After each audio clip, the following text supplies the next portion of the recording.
Welcome to another installment of Comic Conundrum. Today's topic, Wolverine's claws. Now, a lot of people wonder, how come Wolverine never cries out in pain when he opens his claws? He's basically ripping through his skin. This is partially true.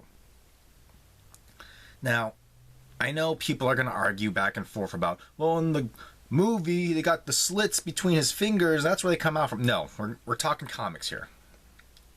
The movie, I'm not going to even get into the movie because after what happened in The Wolverine, I'm not going to spoil it. Just watch that movie if you want to and see what happened with his claws. That was just, I don't even know. Now, as far as the comics went, the claws didn't come out of his fingers here. It came out of the top of his hands. And that's going to make a whole mess of issues later. But if you remember in the older comics, and even in the cartoon, there were metal chutes on the top of his hands when he had the adamantium claws. So they were like channels that allowed the blades to come out, and that's why he never was basically ripping his own flesh. But there was the incident with Wolverine and Magneto, where Magneto almost killed Wolverine by removing all the adamantium out of his body.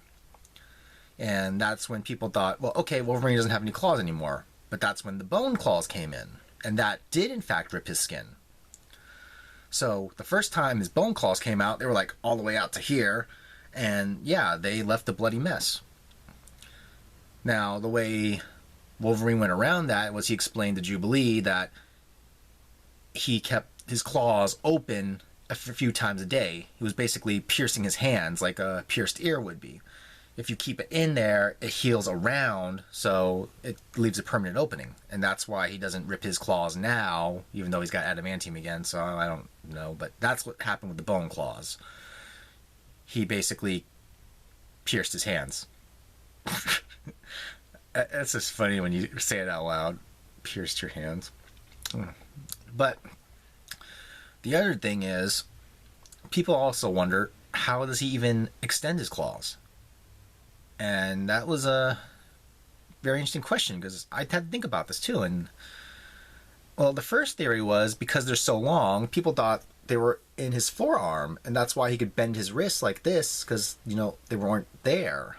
But then they would extend out of his forearm through the top of his hand and be locked in place in the palm right here.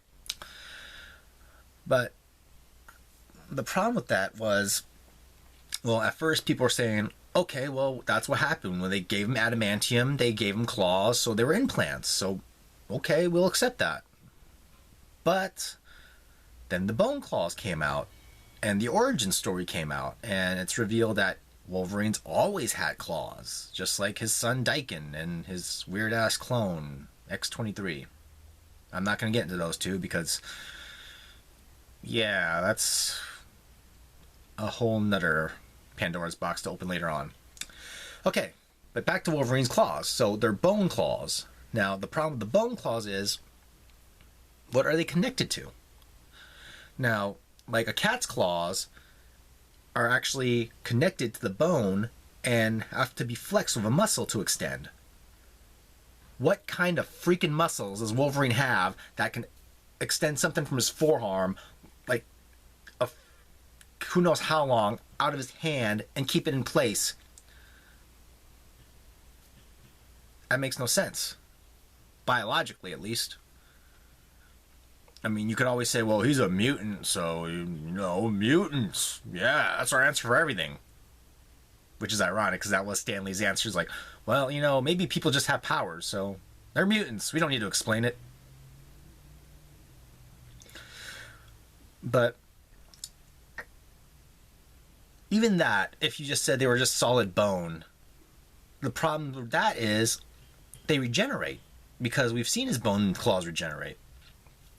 So there has to be blood vessels in there, because it's connected to his body. It's not just dead bone. It's a growing part of him. So he's got to have blood vessels and muscles connected to him. Where? this is honestly the first time I couldn't figure out a logical explanation for Wolverine.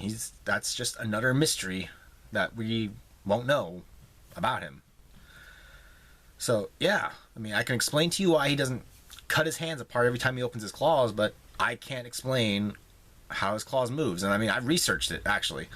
Even college professors who study biology were like, this shouldn't be possible. If they were implants, it could be possible, but they're not. They're made of bone and blood vessels. So, I don't know. People thought about the cat claw theory, but that's more of a saber-tooth thing. So, yeah. Yeah, they finally stumped me. I cannot think of a logical reason or anything on how Wolverine's claws work in a real-life setting. Well, maybe you guys got something, so why don't you leave me a comment below. Let me know what you think about how Wolverine's claws work. Maybe we'll do a part 2 and we'll chew the fat about it. The Canadian bacon fat. Yeah. I love me some Canadian bacon. Eh? Okay, I'm sorry. That was bad tasting for me. Alright. So, that's it for this Comic Conundrum. Tune in next time where I probably rip on Agents of S.H.I.E.L.D. more. Because that show is going downhill. But I still need to know what happened to Coulson. Bad times. Later.